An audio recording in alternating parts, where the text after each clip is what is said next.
Bonjour, bienvenue en votre centre. Je m'appelle Benjamin Soularue et aujourd'hui, nous allons aborder le délicat sujet de comment ne pas subir le stress. Car si le stress nous semble un truc habituel, un truc qui s'est tellement répandu partout, tout le temps dans nos vies, qu'il n'en est pas pour autant un état normal. Dans la nature, le stress, lorsqu'il est ponctuel, invite un animal à fuir, se battre ou se cacher. Pour un végétal, si le stress est ponctuel, ça l'invite à adopter une nouvelle stratégie pour se développer. Si le stress est persistant, pour l'animal comme pour le végétal, ça va entraîner des modifications physiologiques qui vont consommer beaucoup d'énergie, qui vont lui permettre de survivre éventuellement pendant un temps donné, mais qui nécessairement vont l'affaiblir et peut-être à terme vont le conduire à la mort. Et pour nous, évidemment, c'est la même chose. Un stress ponctuel nous invite à nous mettre en mouvement, à prendre une décision liée à notre survie. Un stress plus prolongé, et quand je parle de stress, à chaque fois, là, je vous parle d'un truc extérieur, d'un événement extérieur, et donc cet événement extérieur prolongé, qui induit un stress en nous, risque à terme d'affaiblir notre organisme, de nous priver de nos ressources et de nous conduire à la maladie. Ouais, le stress est devenu un truc complètement habituel dans nos sociétés. Tout le monde se dit stressé. Et effectivement, les événements extérieurs qui nous challengent, qui nous poussent dans nos retranchements, ne manquent pas. On en subit toute la journée. Alors, comment peut-on faire pour ne pas vivre stressé alors que nous sommes dans un environnement stressant? Pour clarifier le propos, je dois préciser que j'emploie le mot stress tant pour l'événement extérieur que pour la façon de laquelle nous le vivons. L'événement extérieur, c'est donc quelque chose qui va nous stresser, un événement stressant, et la réaction intérieure, c'est une réaction physico-émotionnelle. Le corps, les émotions et la psyché ne faisant qu'un, lorsque une partie du tout est impactée par un stress extérieur, c'est le tout, c'est notre tout, c'est tout notre être qui est impacté à l'intérieur. En gros, un stress psychique va nécessairement se retrouver dans les réactions émotionnelles et dans les réactions corporelles. Les réactions corporelles pouvant aller de l'affaiblissement à la maladie. Et je le répète, dans la nature, un stress extérieur, c'est un événement ponctuel. Lorsque c'est un événement répétitif, ça va conduire nécessairement à l'affaiblissement puis à la mort de l'organisme. Les stress ponctuels sont nombreux, mais ils sont ponctuels. Et les organismes réagissent de façon ponctuelle et ensuite quittent l'état de stress. Un animal qui voit un prédateur, c'est un gros stress, mais c'est ponctuel. Une fois qu'il aura fui, qu'il se sera caché ou qu'il aura combattu le prédateur, alors le stress disparaîtra du corps, de la psyché, des émotions de l'animal. Et nous, on est la seule espèce qui, parce qu'on vit pas dans le présent, qu'on vit soit dans le passé, soit dans le futur, nous sommes la seule espèce qui sommes capables de vivre dans le stress lorsqu'il n'y a pas, à un instant T, d'événements stressants à l'extérieur. Nous vivons dans le stress par souvenir, par mémoire ou par projection. Et donc, d'un événement ponctuel, nous en sommes venus à en faire quelque chose d'habituel. Et au-delà de ce quelque chose d'habituel, en gros, on maintient en permanence un niveau de stress. Si on devait faire par exemple un graphique qui représente la courbe du stress, sur l'axe des abscisses, vous mettez le temps, sur l'axe des ordonnées, vous mettez le niveau de stress. Quelque chose de normal, ça serait quelque chose qui se passe proche de 0, un petit truc qui varie, mais dont l'intensité n'est pas très forte. Et puis de temps en temps, il y a un stress extérieur, et là, hop, ça fait un pic, beaucoup de stress, et puis ça redescend, et on reprend notre vie normale. Ça serait quelque chose de normal. Sauf que nous, au lieu d'être à ce niveau-là, on est en permanence à ce niveau-là. Beaucoup plus haut. Et évidemment, s'ajoutent des événements extérieurs stressants. Et là, bim, on monte encore plus haut. Tout à l'heure, on montait là, parce qu'on partait de là. Mais si on part d'ici, on monte beaucoup plus haut. Et là, on arrive du coup à des niveaux de stress qui sont plus gérables par la psyché, les émotions et l'organisme. Et c'est là que ça crée des désordres émotionnels, des maladies psychiques, graves ou pas forcément graves, et des maladies dans le corps. Parce que nous ne sommes pas prévus pour vivre à un niveau de stress élevé en permanence. Et évidemment, quand arrive un événement stressant, c'est encore pire. Là, on atteint des niveaux de stress que l'organisme n'est pas capable de supporter, n'est pas capable de gérer, qui le prive en fait de la fonction naturelle du stress, qui est celle de réagir, de nous mettre en mouvement, de trouver une solution à cet événement extérieur qui nous met en danger. D'où le thème de cette vidéo, comment ne plus subir le stress. Comment faire que on vive ici, en niveau de stress, et non pas là. Parce qu'encore une fois, les événements stressants extérieurs seront toujours là. Mais peut-être qu'on peut les vivre différemment. En tout cas, au quotidien, en dehors de ces événements ponctuels, forts, qui créent nécessairement un stress et qui nécessairement doivent nous mettre en mouvement, comment faire pour que le reste du temps, on ne vive pas stressé. Et vous allez voir, les principes pour ne pas vivre stressé, les remèdes, les techniques, sont hyper simples. Tellement simples qu'on en oublie qu'ils sont hyper efficaces. Tellement simples que l'on ne les adopte pas en se disant que c'est trop simple et que ça ne peut pas avoir d'effet face à cet état de stress latent que nous vivons en permanence. Et pourtant, ces toutes petites solutions, ces toutes petites techniques, prises individuellement mais surtout mises bout à bout, c'est-à-dire utilisées ensemble, nous permettent de vivre sans stress, dans un état de stress habituel, très faible. Et du coup, de ne pas être débordé quand un stress important arrive, de pouvoir avoir les ressources pour le gérer. Et puis évidemment, de vivre le calme psychique, émotionnel, corporel, c'est-à-dire un état de santé homéostatique, quelque chose pour lequel le corps est prévu. Ne pas vivre dans le stress en permanence. Et tous ces petits remèdes, toutes ces petites techniques que je vais commencer à vous présenter dans quelques instants, je les ai expérimentées, évidemment, avant de vous en parler. Ça fait même des décennies que je les expérimente. Parce que de là où je vous parle, il y a 20 ans, je vivais avec un niveau de stress habituel colossal, mais comme nous tous, peut-être un peu plus que vous, peut-être, je sais pas. Mais un niveau de stress colossal. Ça habitait tout mon organisme, toutes mes émotions, toute ma psyché.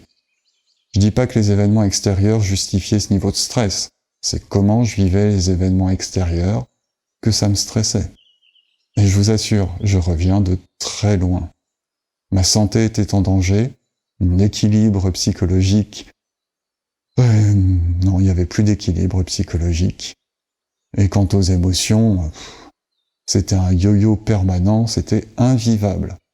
Tellement invivable qu'un jour j'ai décidé de me mettre en mouvement, de me soigner, de prendre soin de moi, c'est ce que je veux dire par me soigner. Et puis petit à petit d'essayer tous les remèdes, toutes ces petites techniques que je vais vous présenter, pour me rendre compte, à force de les essayer, de les expérimenter dans tous les sens, et puis à force de les utiliser conjointement, que je peux arriver à vivre aujourd'hui avec un niveau de stress au quotidien qui est quasi nul. Et évidemment, il y a toujours des événements hyper stressants dans ma vie. Mais je les vis pour ce qu'ils sont. Quelque chose qui m'indique que je ne suis pas OK avec ce que je suis en train de vivre à un moment donné, avec cet événement extérieur, et vraiment qui m'invite à me mettre en mouvement pour trouver une solution à la problématique qui est posée. Mais en tout cas, je ne vis plus le stress dans le corps, dans les émotions et dans la psyché comme c'était le cas avant. Parce qu'à ces gros niveaux de stress, le corps même le supportait tellement pas qu'il l'exultait. Alors il l'exulte par exemple par une mauvaise odeur corporelle.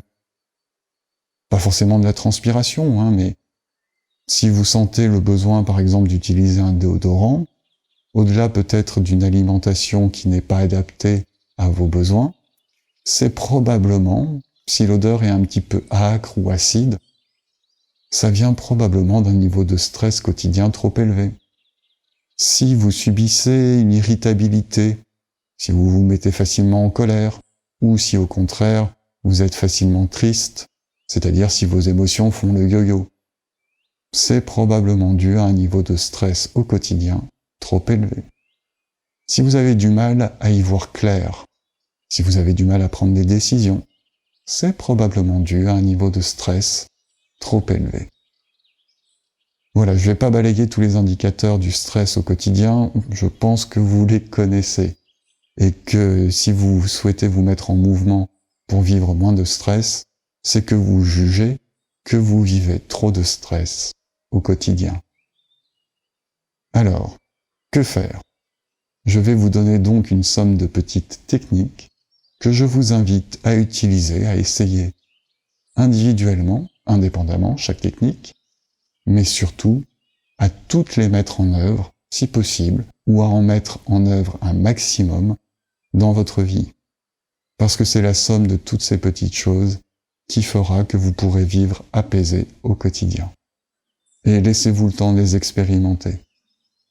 Si ça fait des années que vous êtes habitué à un grand niveau de stress, c'est pas impossible que ça prenne un tout petit peu de temps pour que le stress habituel redescende à un niveau tolérable par l'organisme.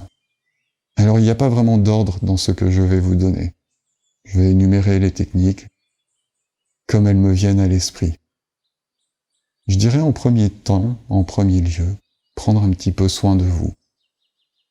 Prendre un petit peu soin du corps.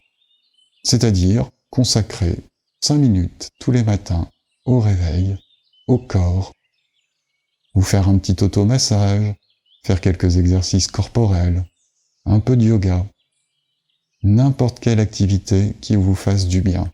5 minutes, comme une routine, le matin, avant ou après le petit déjeuner. Si vous accordez de l'importance à prendre un petit déjeuner, alors vous devez accorder de l'importance à réveiller le corps en douceur. C'est pas grand-chose, et ça mérite d'être fait. Déjà, pour le corps, ça va lui faire du bien. Et si le corps se sent un peu moins stressé, alors les émotions et la psyché se sentent un peu moins stressées. Et réciproquement. Les trois font un tout et sont donc intimement liés. Et puis peut-être que vous pouvez aussi apaiser un petit peu la psyché le matin. Si dès que vous vous réveillez, vous pensez à l'emploi du temps de la journée, quel qu'il soit, que ce soit des choses agréables ou pas, vous êtes déjà dans un état de stress psychique. Alors si des pensées surgissent, vous avez aussi le droit, le choix, la liberté de ne pas suivre ces pensées. Et donc de mettre cette volonté de ne pas penser tout de suite, de ne pas réfléchir tout de suite à ce que va être votre journée ou aux problèmes que vous avez en ce moment. Simplement en vous disant « Ok, j'y penserai plus tard, là c'est pas le moment. Je suis en train de me réveiller, je vais aller prendre le petit déjeuner ou prendre soin du corps. Et puis, une fois que je serai prêt à commencer la journée, alors je réfléchirai à ce que je dois faire aujourd'hui ou aux problèmes que j'ai à résoudre, à ce que je peux faire pour les résoudre aujourd'hui. » Voilà, deuxième petit truc, Quand des pensées arrivent au réveil, je les laisse de côté. Et je mets même un petit peu de volonté pour refuser d'y penser, d'y réfléchir tout de suite. Ouais, au début, ça peut être... une première pensée va arriver, et vous allez dire non, je ne veux pas y réfléchir maintenant. Puis immédiatement, une deuxième va arriver. Non, je ne veux pas y réfléchir maintenant.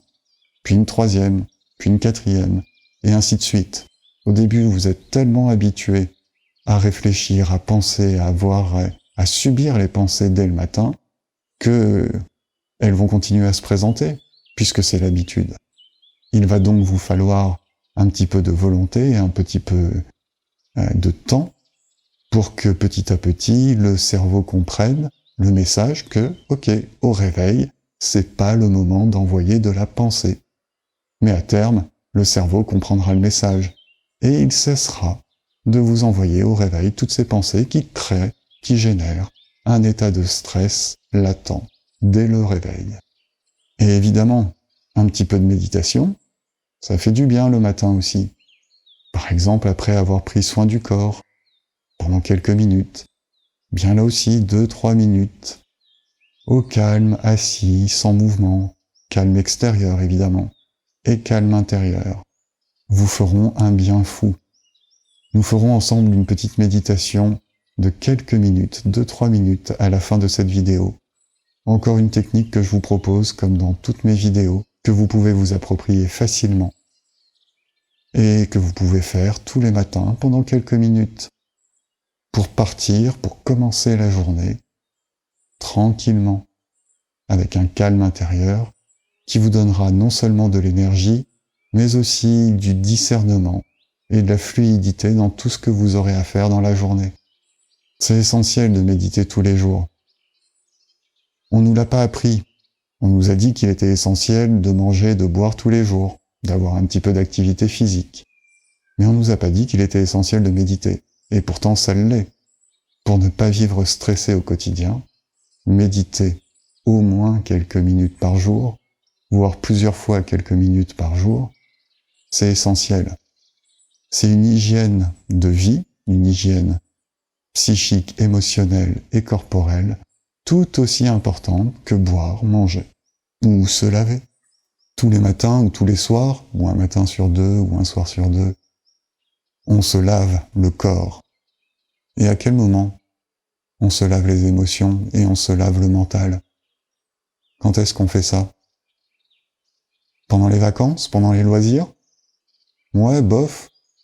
Vous avez déjà constaté que dès que vous retournez au boulot, dès que les vacances sont finies, dès que vous retournez à votre quotidien habituel, vous retrouvez très rapidement le niveau de stress que vous aviez quitté pendant les vacances, si tant est que vous êtes parvenu à quitter le niveau de stress habituel pendant vos loisirs ou pendant vos vacances.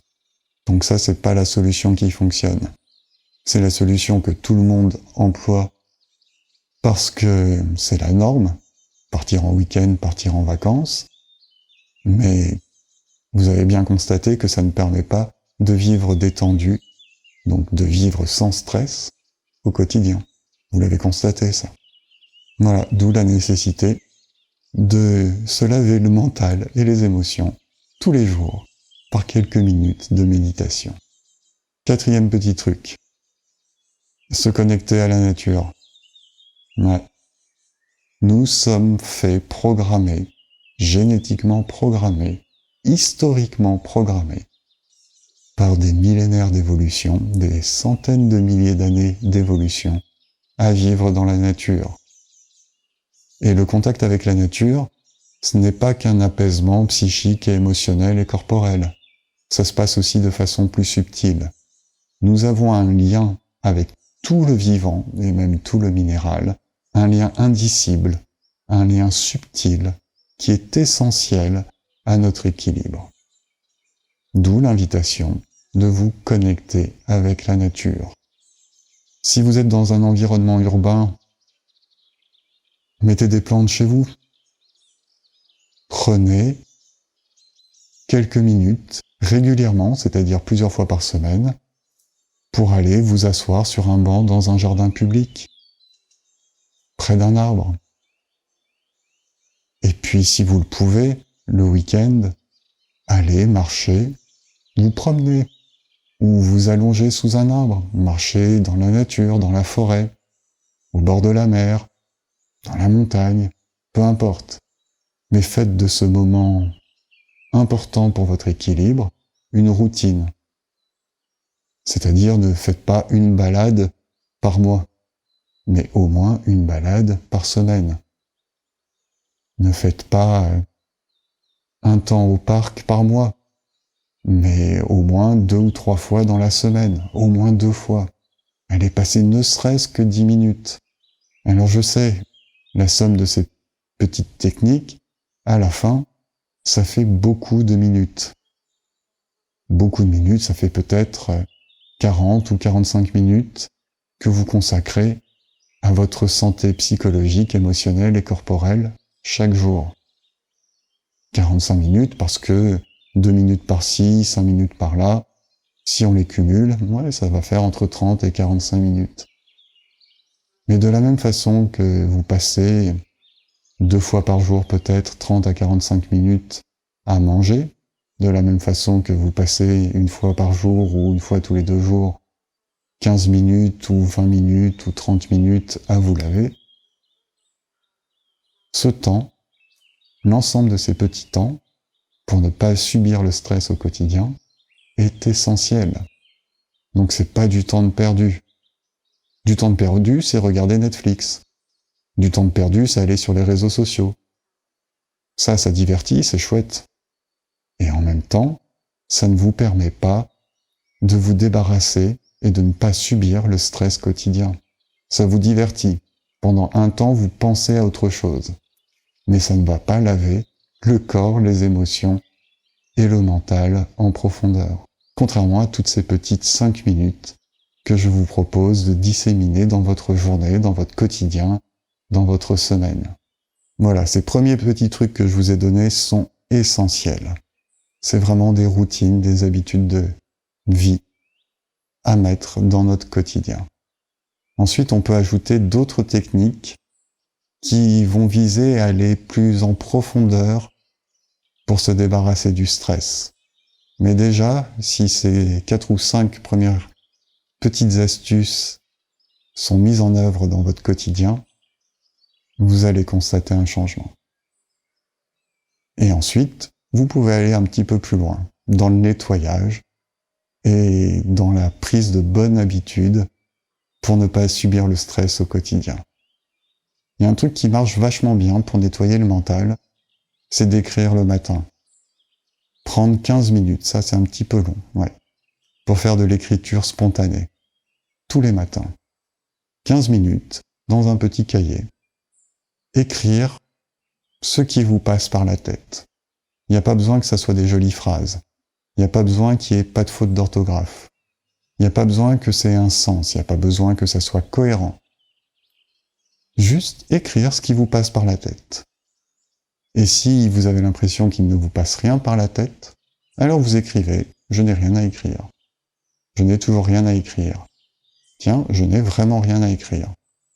Et je vous assure que, au bout de 3-4 fois à écrire que vous n'avez rien à écrire, vous allez avoir quelque chose à écrire. J'ai passé une nuit comme ci, comme ça, je me sens comme ci, comme ça, j'aimerais vivre ci ou ça aujourd'hui. L'autre, il m'a gonflé hier. Elle a dit du mal de moi. J'en ai marre de telle ou telle situation. Ce qui vous passe par la tête, tous les matins.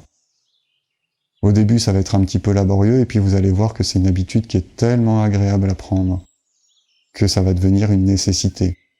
De la même façon que vers midi, vous commencez à avoir faim, au réveil, vous aurez vraiment envie de votre quart d'heure d'écriture spontanée pour nettoyer le mental en profondeur. Et puis à terme, ça permettra aussi de structurer ce que vous souhaitez faire dans la journée, par exemple, ou dans votre vie. Mais dans un premier temps, juste vider le cerveau de toutes ces idées qui vous assaillaient jusqu'à présent tous les matins. Mais d'une part en refusant de réfléchir, de vous laisser submerger par les pensées dès le réveil, et d'autre part en indiquant au cerveau qu'il peut se débarrasser de ses pensées en les écrivant, vous allez voir, ça va devenir beaucoup plus calme le matin et toute la journée. Allez, encore un petit truc, même 2 petits trucs, issus des accords Toltec. Au cours de la journée, à tout moment, ne faites jamais de suppositions. Jamais de suppositions. Une supposition, c'est un truc qui n'existe pas. Je suppose que, et puis on met des conditions. S'il se passe ci, alors il se passera ça. Si je fais ci, alors il se passera ça. C'est que des suppositions. Et les suppositions, ça n'existe pas. C'est que dans notre tête. Et on se charge le mental, et du coup, généralement les émotions aussi, à partir de trucs qui n'existent pas. Ah oui, mais si elle a dit ça, c'est qu'elle pense que, ou alors si lui, il a agi comme ça, c'est qu'il a telle idée derrière la tête, et que ça va me préjudiciable, que des suppositions. À partir du moment où il y a un si dans une phrase, arrêtez la phrase tout de suite, et passez au sujet suivant. Ce que l'on ne sait pas, c'est-à-dire ce qui est une supposition, n'a aucun intérêt.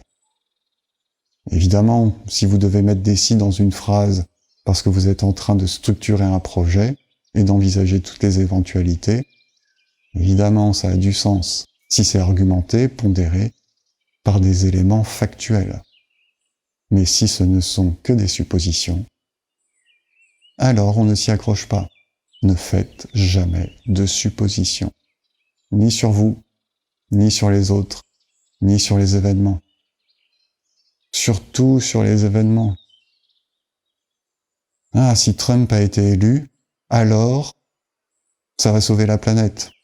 Ou si Trump a été élu, alors ça va être la catastrophe. Supposition, on n'en sait rien. Que ça sauve la planète ou que ça soit la catastrophe, on n'en sait rien. On n'est pas dans sa tête, on n'est pas dans sa vie, on n'est pas dans ses décisions.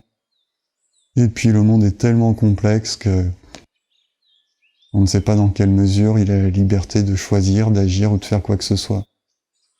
Tout ça, ça nous dépasse. Pas de supposition. Et ça amène à une autre petite astuce. Je vous parlais de Trump. Enfin, j'ai pris cet exemple. Tout ce qui n'est pas directement à notre portée ne nous concerne pas. Trump, ça nous concerne pas. Les États-Unis, ça nous concerne pas. Je suis désolé, mais c'est la réalité. On n'y peut rien. Tout ce sur quoi je ne peux pas agir ne me concerne pas. Je fais avec. La guerre en Israël, ça me concerne pas. J'y peux rien. Ou c'est la guerre en Palestine.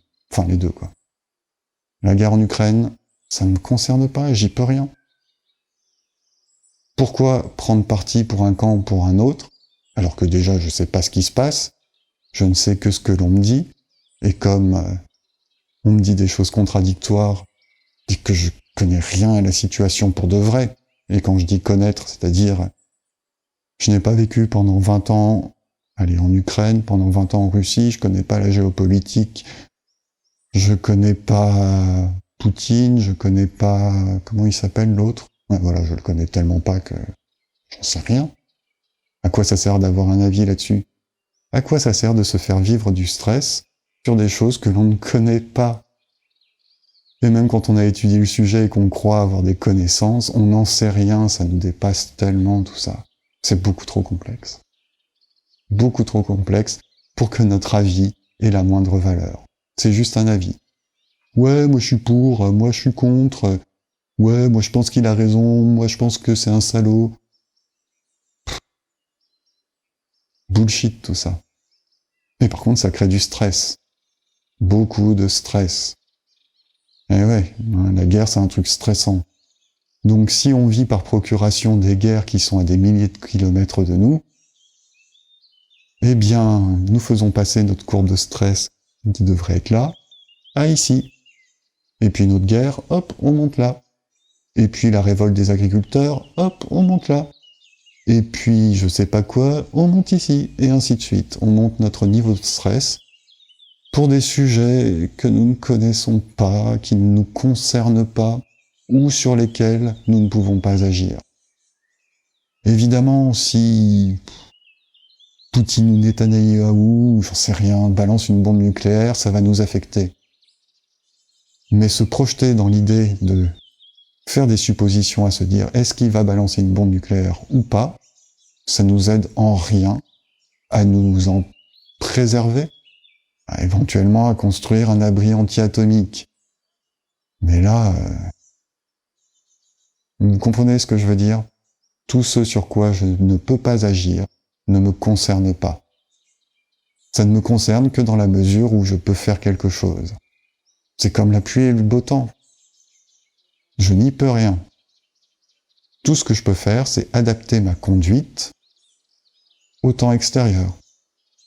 Donc éviter de sortir en short quand il fait -10, et puis penser à prendre un parapluie quand il pleut. Qu'est-ce que je peux faire d'autre ? Mais c'est hyper important. Hyper important de comprendre, et du coup de ne pas faire de suppositions. Comprendre que tout ce sur quoi je ne peux pas agir ne me concerne pas, que ce qui se passe à des milliers de kilomètres de moi, ça ne me concerne pas, parce que je ne peux pas agir dessus. Et ne pas faire de suppositions. Je ne sais pas qui a tort, qui a raison. Je le sais tellement pas. Je peux avoir un avis, mais cet avis ne vaut tellement rien. Et donc, pour ne pas nourrir ce niveau de stress-là, autre petit truc, laisser de côté, laisser tomber toutes les informations. On croit que c'est important d'être informé. Mais au regard de ce que je viens de vous dire, qu'est-ce qu'on en a à faire ? De savoir qui se tape sur la gueule, qu'il y a des massacres. Ouais, c'est horrible, c'est terrible, mais on n'y peut rien. C'est comme ça. Donc ne pas chercher à connaître cette information en permanence. Évidemment, elle arrivera à notre connaissance. Mais se nourrir d'informations qui ne nous concernent pas au quotidien, ça sert à rien. Ça crée du stress. Donc, autre petit truc, ne pas regarder les journaux télévisés. Ne pas lire les journaux papier. Ne pas aller chercher d'informations sur Internet. Essayez, vous verrez. C'est tellement plus calme à l'intérieur quand on n'est pas submergé par tout ce fatras de faits anxiogènes qui ne nous concernent pas. Allez, encore un petit truc issu des accords Toltec. Ne jamais en faire une affaire personnelle. Ne jamais prendre personnellement ce qui vous est dit ou fait. Quand quelqu'un vous dit quelque chose, quand quelqu'un fait quelque chose à votre rencontre, ce n'est jamais contre vous. C'est l'autre qui est dans sa propre histoire. Ce n'est jamais que son histoire. Il agit de lui par rapport à lui. Il vous dit quelque chose de lui par rapport à lui. Il vous place comme sujet au centre de son action ou de ses remarques, mais ça ne regarde que lui. Quand quelque chose vous arrive, n'en faites pas une affaire personnelle. Lorsque quelqu'un vous dit quelque chose d'agréable ou de désagréable, n'en faites pas une affaire personnelle. Ça ne vous regarde pas. Ça peut être un indicateur, mais ça ne vous regarde pas. Si l'autre dit « t'es con », c'est son histoire à lui, c'est son jugement. Ça ne veut pas dire que vous êtes con pour autant. Si un collègue fait tout pour saboter votre travail, c'est son histoire à lui. N'en faites pas une affaire personnelle. Mettez-vous simplement en mouvement, trouvez les bonnes solutions pour qu'il cesse de saboter votre travail. Mais s'il sabote votre travail, c'est pas contre vous. C'est lui, dans son histoire à lui. Si quelqu'un vous agresse ou vous menace, fuyez ou défendez-vous, si possible. Mais n'en faites pas une affaire personnelle. Ça ne regarde que l'autre. Même si l'autre vous reproche quelque chose, ou à l'inverse, même si l'autre vous encense, ça ne regarde que lui, ça ne vous regarde pas. Tous ces petits trucs que je vous donne, je les ai développés dans d'autres vidéos. Et vous avez vu, au fur et à mesure de cette vidéo, j'ai mis en bas de l'écran les références à d'autres vidéos dans lesquelles je développe plus avant ces différents sujets-là que je balaye un petit peu rapidement. Donc si vous voulez plus de détails, plus d'éléments de compréhension sur tout ce que je viens de vous dire, n'hésitez pas à aller voir ces quelques références que je vous ai données. Allez, un dernier truc très important pour éviter de vivre le stress au quotidien. Vivez l'instant présent. Vivez maintenant. Il n'y a que maintenant qui existe. Hier n'existe plus, demain n'existe pas. Il n'y a que maintenant qui existe.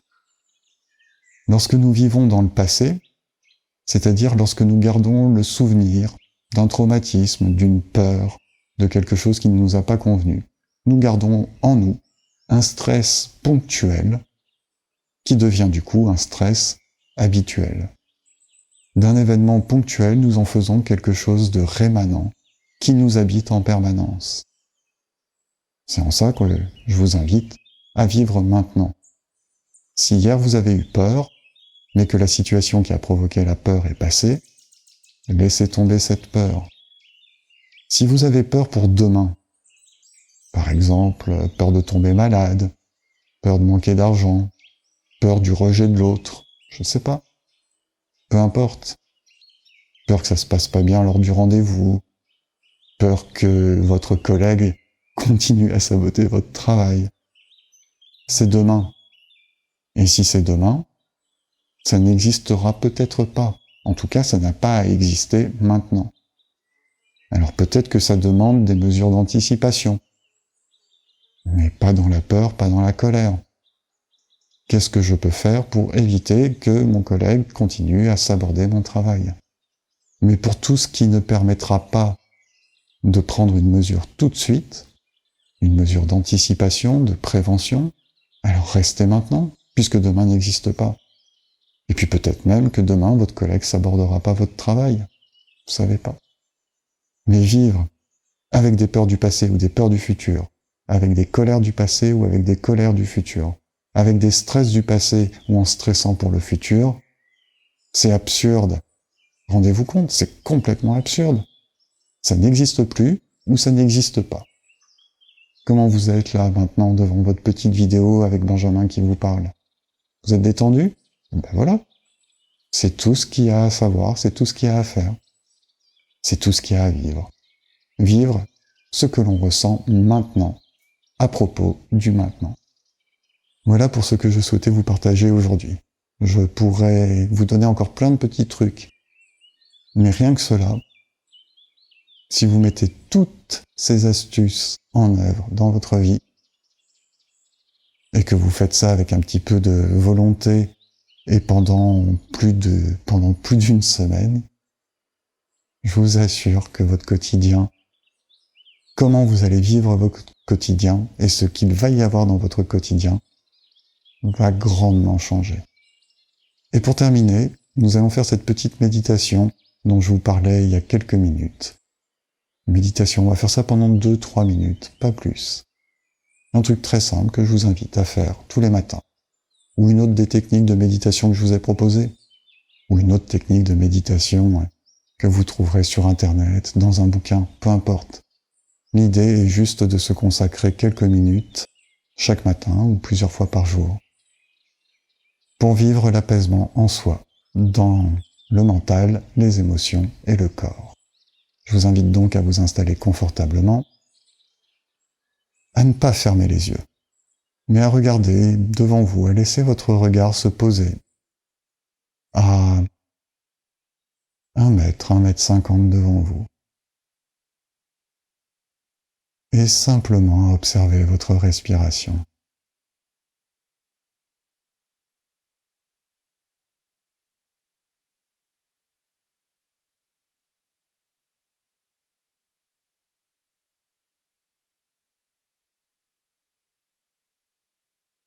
Vous pouvez par exemple observer la température de l'air qui entre et qui sort des narines.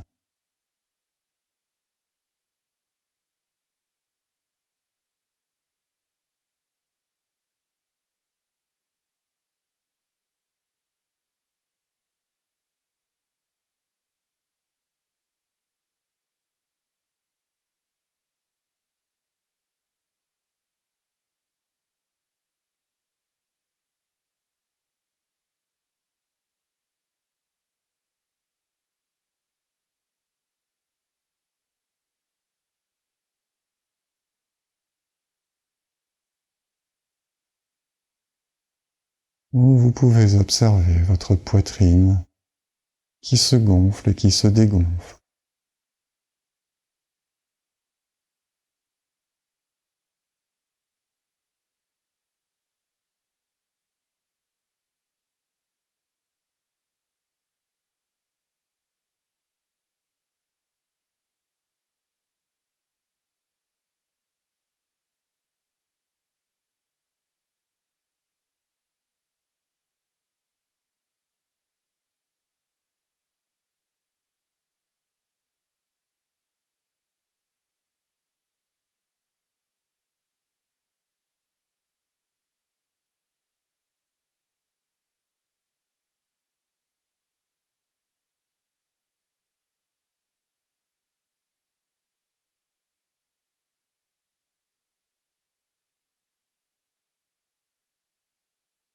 Vous pouvez aussi observer l'état de tension dans les épaules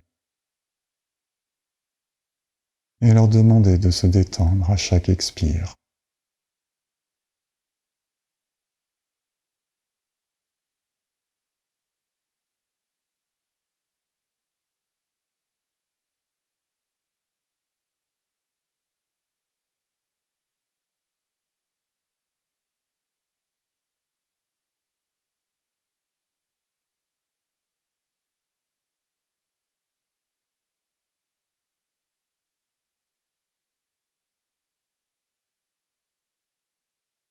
Vous pouvez aussi vous répéter « Merci ».